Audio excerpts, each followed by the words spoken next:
Nexon XMA variant खरीदना चाहते हैं पेट्रोल में, पूछ रहे हैं क्या यह नेक्सॉन ऑटोमेटिक वेरिएंट आगे फ्यूचर में भी आता रहेगा, कहीं बंद तो नहीं कर दिया जाएगा। सवाल पूछा है अमित कुमार ने ट्विटर पर।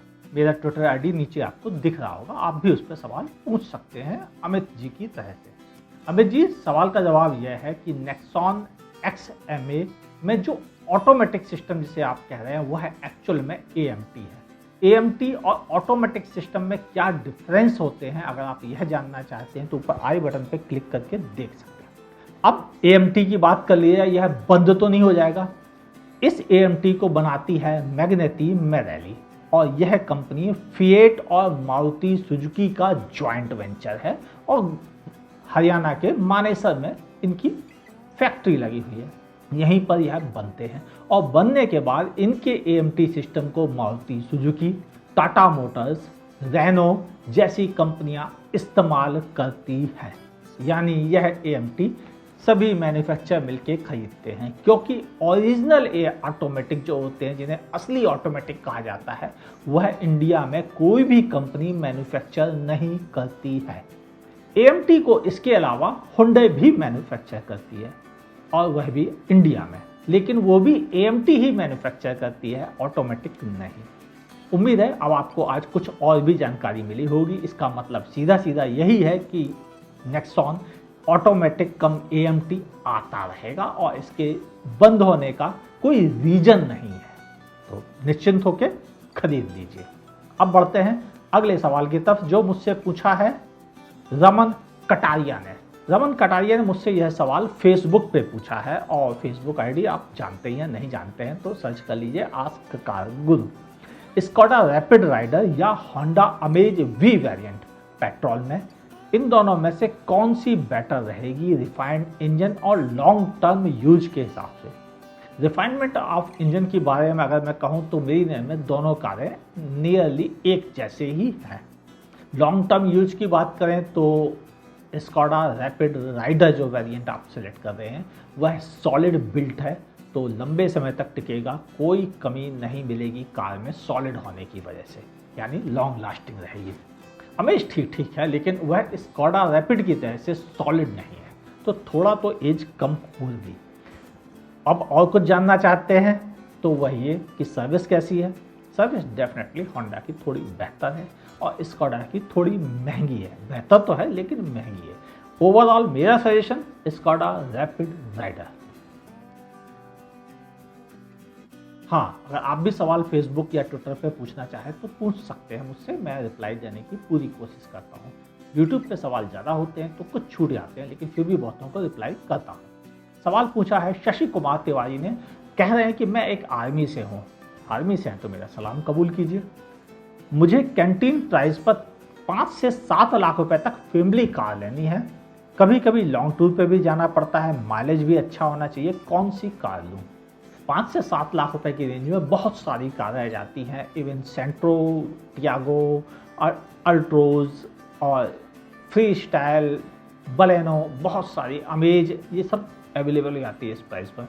तो आपके लिए कौन सी बेहतर रहेगी? इसके लिए मैंने एक वीडियो बनाया है, best car for army person. शायद आपसे मिस हो गया था, इसीलिए आपने यह सवाल अलग से लिखा है, तो ऊपर आई बटन पर जाकर देख लीजिए और आपके बजट में कौन कौन सी कारें हैं और वह कैसा परफॉर्म करती हैं, फैमिली के हिसाब से कौन सी है, उस वीडियो में आपको मिल जाएगा। तो आपको हेल्प भी मिलेगी और यह भी लिखिएगा उस वीडियो के कमेंट में कि आपको यह वीडियो कैसा लगा, ताकि मुझे भी लगे कि हाँ मैंने मेहनत से बनाया था, तो क्या आर्मी के लोगों को सचमुच पसंद आया। लिखिएगा जरूर। सर जी, होंडा सिटी 2020 का रिव्यू कब देखने को मिलेगा? सवाल पूछा था मुकेश कुमार ने। मुकेश जी, 30 जून को होंडा सिटी का रिव्यू पब्लिश होगा मेरे चैनल पर। अभी एम्बार्गो है, इसलिए मैं होंडा सिटी के बारे में कोई अपनी ओपिनियन नहीं दे सकता। ठीक है, वेट कर लीजिए, 30 जून को सारी इंफॉर्मेशन आपके साथ शेयर हो जाएगी। विकास कौशिक पूछ रहे हैं यूट्यूब पर कि सर, न्यू कार लेने में अगर CNG इंस्टॉल करते हैं तो क्या वारंटी वाइड हो जाएगी? वारंटी की जो गाइडलाइन है उसमें फाइन प्रिंट होता है। फाइन प्रिंट का मतलब बहुत छोटा छोटा बहुत सारी बातें लिखी होती, कई कई पेजों का होता है और उसको ना आपका पढ़ने का मन करता ना मेरा पढ़ने का मन होता है, क्योंकि वो बहुत बोरिंग होता है। और बोरिंग जानबूझ के बनाया जाता है ताकि लोग उसकी टर्म्स कंडीशन में घुस के पढ़ ना लें। और उनमें सचमुच में लिखा हुआ है कि अगर आप कार में कोई भी अमेंडमेंट करते हैं, मॉडिफिकेशन करते हैं, तो आपकी वारंटी वाइड हो जाएगी। इसलिए ऐसा होता है। अब बहुत से डीलर्स लोग चालबाजी करते हैं, वो इस टर्म्स का फ़ायदा उठा के आपको ऑफर देते हैं, हमसे लगवा लो तो नहीं होगी। हालांकि हो तो तब भी जाती है, लेकिन वो खुद सर्विस करता है तो फर्क नहीं पड़ता है। अगर आप किसी दूसरे शहर में सर्विस कराएंगे तो नहीं मिलेगी आपको सर्विस। उसी डीलर के पास जिंदगी भर आपको सर्विस करानी पड़ेगी जब तक वारंटी बची हुई है। और इसके बदले में वह 30,000 रुपये वाली CNG किट को आपको 70,000 रुपये में लगा के देता है। या कोई सोचता सस्ते में लगा दे, 70 की जगह 60 ले ले, लेकिन ओवरऑल 30-40 हज़ार का मोटा प्रॉफिट कमाता है इससे कार डीलर। मेरी एक सजेशन है, 3 सर्विस खत्म हो जाए उसके बाद लगवा लीजिए, ये 30,000 रुपये बच जाएंगे और 30,000 रुपये बहुत होते हैं। उम्मीद है विकास आपको अपने सवाल का जवाब भी मिल गया होगा। साथ साथ अगला सवाल पूछा है सुनील मुखर्जी ने। कह रहे हैं कि मेरा सवाल यह है कि मैं टाटा नेक्सॉन EV खरीदना चाहता हूँ और इसके कंपेरिजन में अगर हम टोटल डिप्रिसिएशन की बात करें पार्ट्स में, तो मेंटेनेंस, रिपेयर, रिप्लेसमेंट, पेट्रोल और सिलेंडर सिस्टम के साथ में कितना होगा। इनकी डेली रनिंग 100 किलोमीटर की है और वन टाइम बैटरी की कॉस्ट क्या होगी यह भी जानना चाहते हैं, और आपका क्या मानना है इसके बारे में। पहली चीज़ कि नेक्सॉन EV के ऊपर जितनी भी इंफॉर्मेशन थी हमारी तरफ से वह आपको एक वीडियो में दे दी गई है। ऊपर आई बटन पर क्लिक कीजिए और देख लीजिए नेक्सॉन EV का रिव्यू, फुल रिव्यू।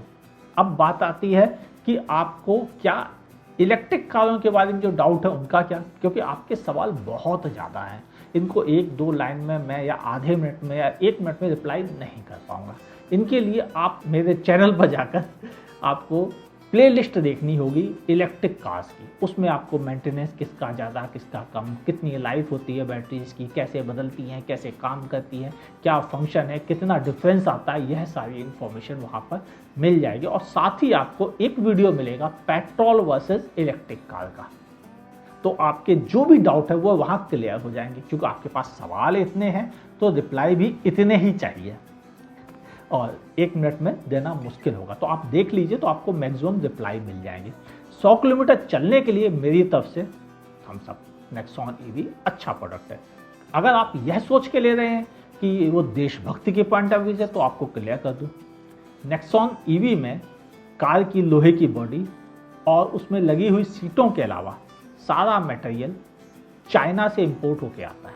यानी आप पैसे टाटा को देंगे और टाटा वो पैसे चाइना को देगा माल खरीदने के लिए, और वो सारा मटेरियल चाइनीज है। बैटरी, मोटर, कन्वर्टर, वायरिंग सब कुछ चाइनीज है। तो अगर आप देशभक्ति की पॉइंट ऑफ व्यू सोचे तो मत सोचिए।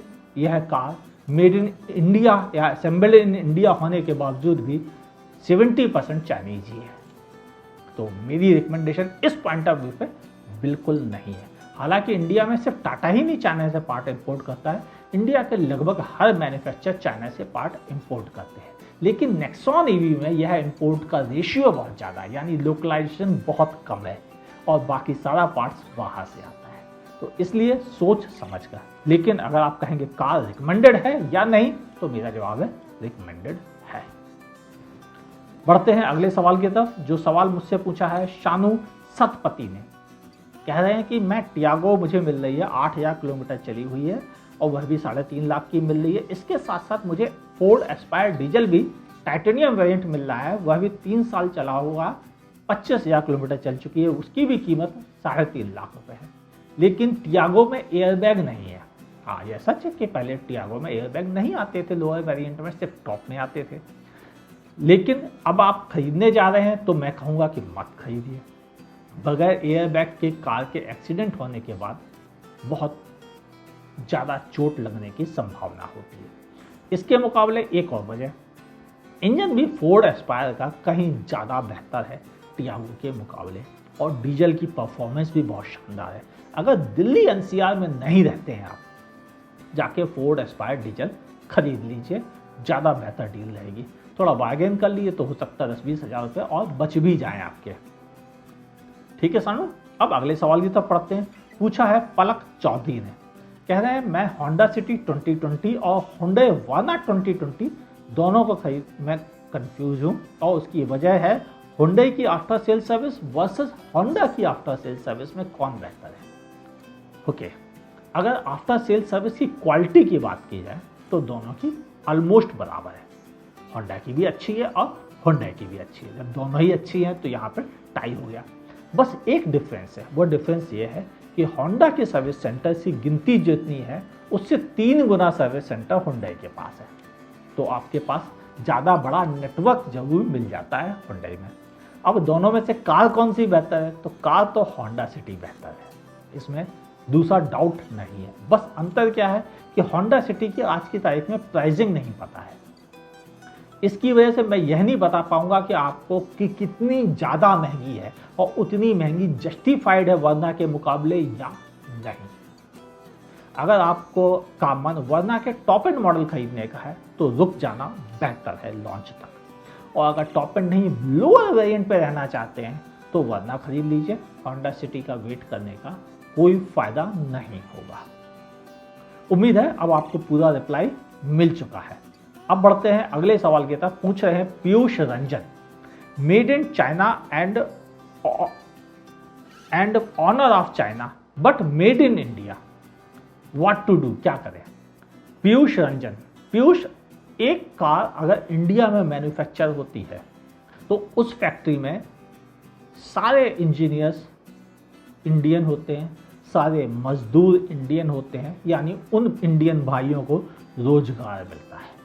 अब जब एक इंडियन इंजीनियर को रोजगार मिलता है तो वह जब फैक्ट्री आता जाता है तो जिस बस से या कार से आता जाता है उस बस वाले को रोजगार मिलता है, फैक्ट्री के सामने लगे ढाबे वालों को रोजगार मिलता है, फैक्ट्री पहुंचाने आने जाने के लिए रिक्शे वालों को रोजगार मिलता है, और वो एम्प्लॉय जब शहर में मकान किराए पर लेता है तो उस मकान मालिक को भी रोजगार मिलता है। बगल की दुकान से सामान खरीदने के जाता है तो ग्रोसरी वाले को रोजगार मिलता है, सब्जी वाले को रोजगार मिलता है। वैसे ही मजदूरों के साथ भी होता है, यानी एक पूरा इकोसिस्टम होता है जिससे सभी इंडियंस को ही फायदा होता है। उसमें चाइनीज को फायदा नहीं होता है, इंडियंस को फायदा होता है। और अगर ये कंपनी बंद होती तो इतने सारे इंडियंस जो लाखों की गिनती में हो जाते हैं उनका रोजगार चला जाता है, और यह रोजगार जाना उनके लिए और इंडिया के लिए दोनों के लिए घाटे का सौदा है, क्योंकि इससे पैसा चाइना नहीं जा रहा, इससे पैसा इंडिया में रह रहा है। तो मेड इन इंडिया का ज़्यादा इम्पॉर्टेंट है। अब वह उसका ऑनर चाइनीज़ हो या छद्म चाइनीज़ हो, छद्म चाइनीज़ मतलब ऐसा मैन्युफैक्चर जिसने चाइना से लोन ले रखा हो, वो उसका भी वास्तविक पैसा तो चाइनीज़ का ही लगा हुआ है, यानी ऑनरशिप तो चाइना के बैंकों की ही है। ऐसा भी होता है। अब ऐसा भी ऐसे मैन्युफैक्चर हैं जो देशभक्त कहते हैं लेकिन इत्तेफाक से, तो इस चक्कर में ना पड़ें, जो मेड इन इंडिया है उसी पर रहें, उससे हम इंडियंस को रोजगार मिलता है, हमारा भला होता है डायरेक्टली इनडायरेक्टली। एक फैक्ट्री में अगर 3000 एम्प्लॉई हैं तो लगभग ये मान के चलें कि 1 लाख लोगों के लिए रोजगार की ओवरऑल व्यवस्था हो जाती है। और एक परिवार में अगर 5 लोग हैं तो 5 लाख लोगों का पेट भर जाता है एक फैक्ट्री से। और एक कार की फैक्ट्री में बहुत ज़्यादा एम्प्लॉयज़ होते हैं तो बहुत ज़्यादा लोगों को रोज़गार मिलता है, और फिर सर्विस सेंटर में भी लोगों को रोज़गार मिलता है, शोरूम्स में भी लोगों को रोज़गार मिलता है, डायरेक्टली इनडायरेक्टली कई लाख लोगों का पेट पलता है। तो इतने लाख इंडियन भाइयों को बेरोजगार बनाने का सोचना ही महापाप है। बस इतना कहना चाहूँगा। तो जो कार मेड इन इंडिया है उसे मेड इन इंडिया कहिए, चाइनीज, जापानीज, जर्मन और स्वीडिश और फ्रेंच ये सब मत कहिए। वो है मेड इन इंडिया है, इंडियन मजदूरों ने को अपने खून पसीने से बनाई है, उसकी यही इज्जत देने का तरीका है। हम आर्मी वालों को इज्जत देते हैं, हम डॉक्टर्स को इज्जत देते हैं, तो हम अपने मजदूरों को इज्जत क्यों नहीं दे सकते? उनकी मेहनत की बनाई हुई कार को चाइनीज, जापानीज और जर्मन क्यों कहें, इंडियन क्यों ना कहें?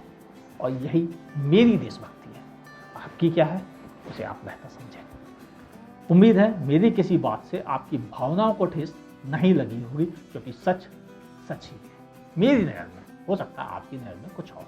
तो मेरी गलती अगर लगी हो तो माफ़ कर देना। अब बढ़ते हैं अगले सवाल की तरफ, जो मुझसे पूछा है विपुल दवे ने पूछते हैं, सर अमेज या i20 स्पोर्ट्स लेना चाहता हूं, कौन सी गाड़ी बेस्ट रहेगी बताइए। अगर आज की तारीख में लेना चाहते हैं, मतलब नई वाली i20 आने से पहले, तो अमेज लेना ज़्यादा समझदारी का डिसीजन है। अगर आपको i20 पे बहुत बड़ा डिस्काउंट मिल रहा है तो आप i20 कंसीडर कर सकते हैं, क्योंकि वह एक सॉलिड कार है, अच्छी fit and finish build quality है, काफ़ी कंफर्टेबल है। लेकिन अमेज भी काफ़ी अच्छी गाड़ी है, बिल्ड क्वालिटी भी ठीक है, कोई बड़ी शिकायत नहीं है उसमें, और सब कुछ अच्छा ही है। फिर भी अमेज मेरी नज़र में ज़्यादा बेहतर रहेगी, क्योंकि आपको एक बड़ी कार मिलती है बूट के साथ, इसलिए। अब अगर नई i20 का वेट करना है तो फिर दोनों मत लो, रुक जाओ, नई i20 को आ जाने दो, इस साल के अंत तक आने की संभावना है। वो डिसीजन ज़्यादा बेहतर रहेगा अगर आपका बजट है तो। बढ़ते हैं अगले सवाल की तरफ, जो पूछा है अभिजीत सिंह ने। Sir I am planning to be on YouTube, so can you please tell me how to get car for reviews. Abhishek, सच बात तो यह है कि अभिजीत सच बात तो यह है कि अगर आप YouTube पे आना चाहते हैं और कारों को ही करना चाहते हैं तो कारों को मिलना कंपनी की तरफ से बहुत मुश्किल है। उसके लिए आपको एक गुडविल बनानी पड़ती है। जब आपकी गुडविल बन जाती है तभी मैन्युफैक्चरर्स आपके बारे में विचार करना शुरू करते हैं।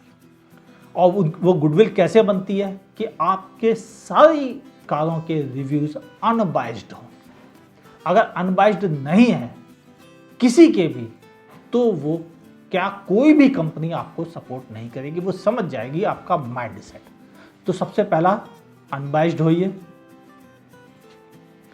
दूसरा, आपको अच्छे से काम करना होगा, प्रूव करना होगा कि आप एक जेन्युइन पर्सन हैं, क्योंकि लाखों रुपए की कार कंपनी आपको हैंडओवर करने से पहले लाखों बार सोचती है। और इसके लिए एक और बड़ी रीजन होता है कि आप किस शहर में मौजूद हैं। छोटे शहरों में कभी भी कंपनी अपनी कारें नहीं पहुंचाती है। बड़े शहरों में जैसे दिल्ली, मुंबई पॉसिबल है, बाकी शहरों में दिक्कत होती है। तो अपना सोच समझ के डिसीजन लीजिए।